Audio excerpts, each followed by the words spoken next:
Sanibonani sikwamukele indabeni zehora lokuqala emini sibingelele nakuwe osibuka ohlelweni lethu lusha lezokusakaza iDTT lezi indaba nizethulelwa usakhiwo ngokwasokhela naze ezinohlonze emini nje. We are moving in the right direction. I have previously made the point that we have turned the corner.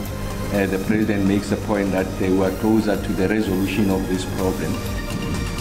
Ungqongqoshe zogesi uDokotela ZesiZulu Mukhopa uthi yize lisaqhubeka uhlelo lokucisha konke ugesi uhulumeni kanye neEskom bayaqhubeka nomsebenzi omkhulu okubhekana nalenkinga. Assessing hate speech allegations is difficult because definitions are challenging to apply. Liqalile namhlanje enkantolo ezokulingana eKapa icala lekhomishana yamalungelo abantu eyamangalela umholi weEFF uJulius Malema mayelana nokhoxisa kwakhe oxolisa ngezitatimende zenkulumo enenzondo eWestern Cape.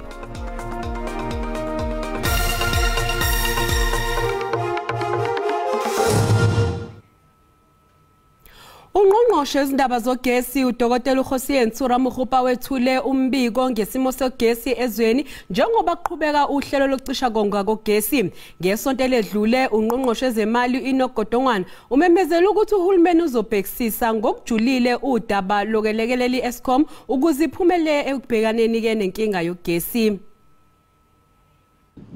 Ungqongqoshe wezogesi uDokotela ZesiZulu Mukhopa ugcizelele ngelithi nakuba isaqhubeka inkinga yokucisha kogesi ezweni uhulumeni kanye neEskom bayaqhubeka nomsebenzi omkhulu ukubhekana nalenkinga. Usamile kwelokuthi sizotholakala isixazululo sokuqeda nya kwe-load shedding.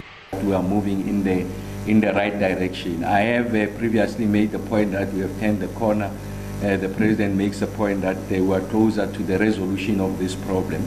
And I think it's important that we are able to substantiate where these claims are coming from. And the best way of doing that is to ensure that you are able to do an analysis over an extended period. And we think that the calendar year is the most elegant way. We'll also do the financial year when we come beginning of April, what has been the performance, so that South African can be able to see what the trend line is. Uthi bakhathazekile ngokucisha kogesi kakhulukazi uma sekufinyelela esigabeni esiphezulu esifana nesesithupha. Uphinde wethula nokuthi ezinyangeni eziyishumi ezidlule izinkomba ziveza ukuthi ukhona umehluko ukuzama ukubuyisa uzinzo lomthamo wamandla ogesi eziteshini ezahlukene zeEskom njengoba kuqhubeka uhlelo lokulungisa kweinjini okuyizona esikhiqiza amandla ogesi. I must say to the country that we've been moving with lightning speed. I mean, if you look at the period where we conceptualize what this bespoke solution is, which is towards the end of October last year, to where we are. I mean, this ordinarily this would have taken people about a year to 18 months to conceptualize. We are there. I'm confident that in the next 2 weeks, I'll be coming back to the country to say this is how we are going to access it.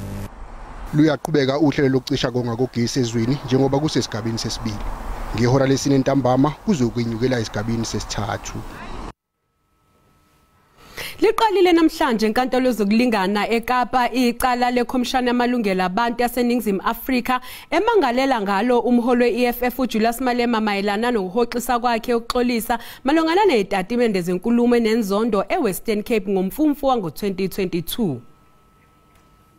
Leli cala lisukela ezikhalweni ezafakwa yi-AfriForum namalungu ayo ekhomishaneni yamalungelo abantu ngomfumfu ngo-2022 kulandela izitatimende zikaMalema ngesikhathi kunomhlangano we-EFF esifundazweni iWestern Cape. Ikhomishana yathola ukuthi okwashiwo uMalema ne-EFF kufana nenkulumo enenzondo futhi egqugquzela udlame. That part of the speech which I've referred to offends against Section 10 of the Promotion of Equality and Prevention of Unfair Discrimination Act 4 of 2000. Umalema ulokhu emile kwelokuthi inkulumo yakhe ayihambisani nenqekithi yenzondo futhi wala waphetha ke okuyihoxisa. Inkantolo ibeyisibiza ufakazi owungoti wolwimi waseNyuvesi yaseNorthwest ukuze yachaze indlela olwimi olusebenza ngayo futhi noluqondwa ngayo. Assessing hate speech allegations is difficult because definitions are challenging to apply. Courts consider the context, intention and impact of the speech in question to determine if it qualifies as protected expression or as hate speech. However, court rulings sometimes prioritize one aspect more than the other. Your Lordship. Ikomishoni yezokhetho i-IEC yethule izinhlelo zayo njengoba amabombe ebheke ekhethweni kazwelonke oluzokuba mhla zingamashumi kuNhlaba nonyaka. The Commission brings the following important activities and cut-off dates to the attention of South Africans. The provisional voters' roll will be published for inspection from today. An electronic version of the voters' roll will be made available at all offices of the Commission for inspection purposes. Those who wish to object to the inclusion or exclusion of a voter on the voters' roll must do so by the 4th of March 2024. The objections received on or before 4th March will be considered, investigated, and determined by the Commission by the 11th of March this year. It is important to remind role players that objections to the voters' roll are governed by the law. As such, both procedural as well as substantive requirements of Section 15 of the Electoral Act must be satisfied when lodging an objection. Umengameli wezwe uCyril Ramaphosa uthi isabelo mali sikahulumeni sakulonyaka sikhombisa ukuthi izwe lisemgudwini ofanele. Ngesonto eledlule ungqongqoshe womnyango wezemali uInogodongwana wethule umklamo wesabelo mali awuchaze ngokuthi uzobeka phambili ukukhuliswa komnotho wezwe uphinde ubhekelele nalabo abahlwempu. Kushicilelo lwamasonto onke lencwadi kaMengameli Ramaphosa ugcizelela ukuthi isabelo mali sonyaka sihambisana nohlelo oluhle lokuvuselelwa kabusha kwesimo somnotho wezwe kanye nokwakhiwa kwezinhlaka zikahulumeni. Umengameli uphinde wengeza ngelokuthi isabelo mali siqukethe nezinhlelo ezinhle ezihambisana nokuthuthukiswa kwezinga lomnotho wezwe kanye nokuvulwa kwamathuba amaningi omsebenzi. Mbukelisi sathi qhu eyitolo kanti masibuya sizokuphathela uWT. Osilindile ayuweske yamanzi ke selayincama kudala siquke owalkhamba. Izakhamuzi ezakhele indawo yasemakhaya iGabazi eEastern Cape zikhala ngokugqoza kwentuthuko kule ndawo kanti zithi selokhu zahluphekela ugesi kusukela ngo2009 kuze kube imanje awubonwa.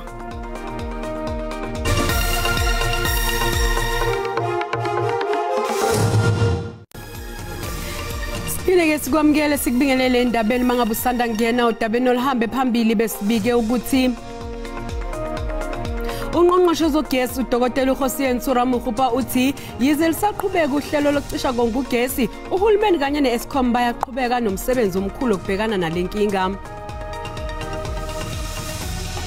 Bukela sikukhumbuza ukuthi lezi indaba zikhona ku YouTube na ku SABC Plus ngena kuzo uzicinge ngamagama athi SABC izindaba na kanjani uzozithola. Izisebenzi ezingaphansi kwenyunyani nehouse ingxenye yombhikisho seNyuvesi Nelson Mandela lezi izisebenzi zibhikishela ukunyusela umholo wazo ngamaphesenti ayisishiyagalombili kanti futhi zithi zihlose ukubhikisha kuze kube ukuthi inyuvesi inquma ukuxoxisana nazo. We have an unresolved matter from the 2023-2024 salary negotiations, and the university management has been using underhand tactics to give us financial reports early redacted that would prove that they do not afford and they must look at the sustainability of university. But since we embarked on the CCMA processes, we found out that the university actually does have savings. And when the commissioner and ourselves asked them to calculate 1.1 kweza savings zabo, which were almost 90 million, how much is 1.1 there so that they can settle this matter and then we don't have to do this. Izakhamuzi ezakhele indawo yasemakhaya eGabazi eEastern Cape zikhala ngokugqoza kwentuthuko kule ndawo kanti zithi selokhu zahluphekela ugesi kusukela ngo-2009 kuze kube manje. Ilali yakuGabazi yayifudula iphansi komasipala waseNyandeni. Ilishumi elinesihlanu iminyaka belinde umbane. Nesola azisekho kumakhaya amaninzi. Wangibane zange sufuke ndawubukela wade wajika kwathi asikho mephini. Kunangoku akho nto sifikela kuyo ifikayo ukuthi inkonzo azizi. Osilindile. Sile kuye ngenyawo wasithembi zathi uzozo osilindile. Ayike uweske yamanzi ke sikayincama kudala siquke owalithambo. Makufikelela kwilali yaseMachona izithuthi azingeni kulelali ngenxa yendlela ekwisimo esibi. Siyasokola uziqonde siyazifuna uba fanele basiyohlala kweliphi ilizwe elawuthi lisinakekele. Nobugulelwa ngumuntu iambulance ezaye kukuze Samaria ngenxa yokungabikho kwendlela. Umasipala umhlonhlo uthi le miba izokulungiswa kunyaka mali olandelayo. Semhlonhlo uke wakwiphulo lokufakela umbane kumanxiwa amatsha. Amanye amanxiwa akuGabazi awufakelwe umbane. Ulunginqi lumemelela kungenelelo lukhawulezileyo. Ndingulwandile Mbulali kuqumbu. Inqinamba yokungabibikho kwezimoto ezithutha abafundi eEastern Cape iyaqhubeka nokuphazamisa izingane ukuthi ziyofunda esikoleni. Abanye abafundi bahamba ibanga elide endleleni engaphephile baze bafike ezikoleni. Kamuva nje abanye abafundi baphindiselwe emumva ngenxa yokuthi bafika sekudlula isikhathi. Abafundi baseDalibunga High enqeleni nabo babhekene nalenkinga. Abafundi besisikolo bathi zange baxhamla kwinkqubo yokuthuthwa zizithuthi ezithutha abantwana besikolo. Uninzi lusuka kumakhaya angathathi ntweni ze luhambe indlela ende xa lusiya esikolweni, nto leyo ibaxhalabisayo abazali ngekamva labantwana nongakhuseleki ezindleleni. Kudala sisiquqela edepartmentini sisicela isikolo ya transport siyavela edepartmentini ba ikhona iDalibunga iyabhatalelwa but thina asiyiboni uba ibhatalelwa iphi. Mali uzama ukungenelela ngokuthi abathuthe abantwana xa enako kodwa oko akwanelanga kuba umthamo wabantwana mninzi. Kukho abasuka ngapha ngentla kukho abasuka ngezantsi. Lonto yenza into abantwana bafike late esikolweni kuba idistance inde kakhulu. Abantwana besikolo bathi ukuhlala benexhala lendlela yokuya esikolweni kunogalelo kwizifundo zabo. Ezinye ze-subject ezithi attend asikwazi uzathena ngenxa yendlela esivela ngenxa yendawo esivela kuzo. Sivuka ekseni siye esikolweni and plus sihlala kude kakhulu and esikolweni sifika sekulate singakwazi ukattenda ezinye iclass. Thutho ephondweni lithi isikolo saseDalibunga asikho kuluhlu lezikolo ezinezithuthi zokuthutha abantwana besikolo ukanti inzame zokuxhumana nesebe lezemfundo khange zibe yimpumelelo. Ndingunomzwanele Mngoma kwindaba zeSABC enqeleni. Ngiyaqhubeka ukungaboni ngasolinye phakathi kwezakhamuzi kanye nabanikazi bezitolo abangobukufika kulelizwe elibuwa homo ngaphandle nje kwasePulukwane eLimpopo. Muva nje kubika ukuthi izakhamuzi zithungele izitolo zabokufika ngomlilo kwacekeleka phansi impahla kanye nokunye. Kuthungelwe izitolo zabokufika ngomlilo kwacekeleka phansi impahla kwasha nemali ebingaphakathi ezitolo zabokufika. Izakhamuzi zikhala ngokuthi abokufika babathathela izindawo zabo zokudayisa kanti ngakulunye uhlangothi bagxeka umasipala ilipele nkupi ngokuhluleka ukulawula isimo. We budgeted about 10 million. So unfortunately the municipality, especially head of the municipality, political head, which is the mayor, we went to her office many times requesting her to implement the resolution that we took. Umasipala ilipele nkupi uthi uhlela ukufudukisa bokufika abanezitolo kwenye indawo. As the municipality we have since the mayor has several meetings with the Hawkers Association. Key amongst other issues was to have an action plan in terms of relocating them to the new site which the municipality has since allocated. Inhlangano elwela amalungelo abantu inxusa ukuthi uhulumeni avume ukuthi lesigameko sikhomba ukucwasa kwabantu kwabokufika kuleli. The government and law enforcement need to acknowledge attacks on foreign nationals and their property as xenophobic and should take decisive action.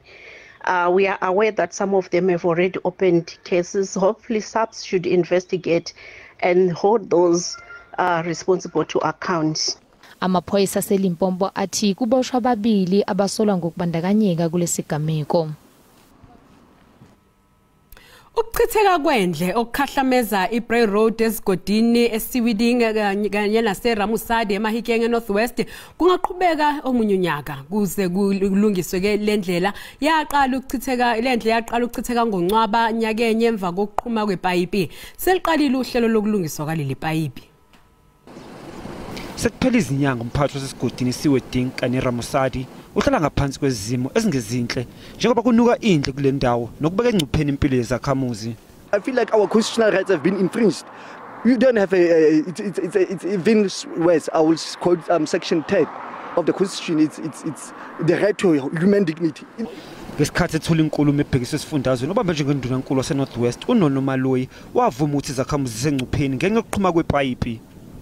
The communities of Ramusadi and Siweding in Mahikeng have for the past few months been subjected to inhuman sewer spillages in their household and their locality. We have now intervened. We have spoken to the district. The contractor is back on site. The entire project will be funded by the Ngakamudiri Mulema district, and that challenge will be addressed within the next 12 months. And people of Siweding and Ramusadi will no longer face these inhuman conditions any longer. Izakhamuzi zicela ukuthola isisombululo ngokusheshsha.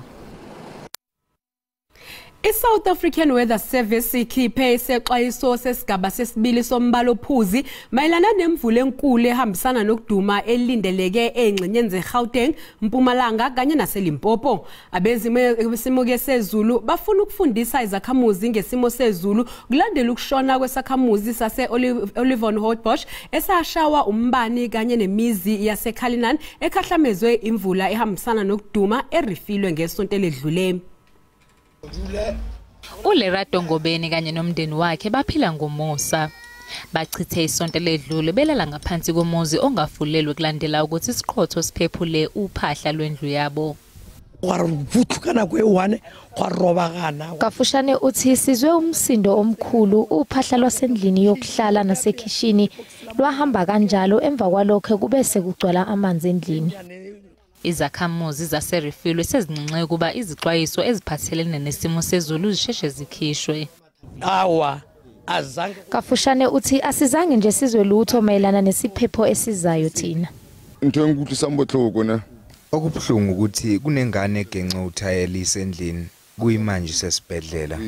Abe-SA Weather Service bakhiphe isexwayiso sesigaba sesibili sombala ophuzi sixwayisa ngemvula ehambisana nokuduma elindeleke eGauteng, eMpumalanga kanye naseLimpopo namhlanje nakusasa. Bathi bafuna ukuthi izakhamuzi zikwazi ukufunda isimo sezulu ukuze zizokwazi ukuphepha.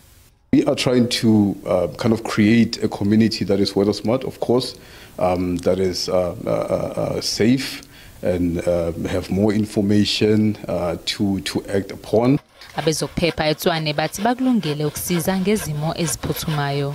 Assessments, once they are conducted, then the disaster management officials are then sent in to conduct further assessment and to make a determination as to what other additional resources are required for the people. Abesimo sezulu bathi izakhamuzi kumele ilandele amakhasi abo nokuyila bekhipha khona izixwayiso.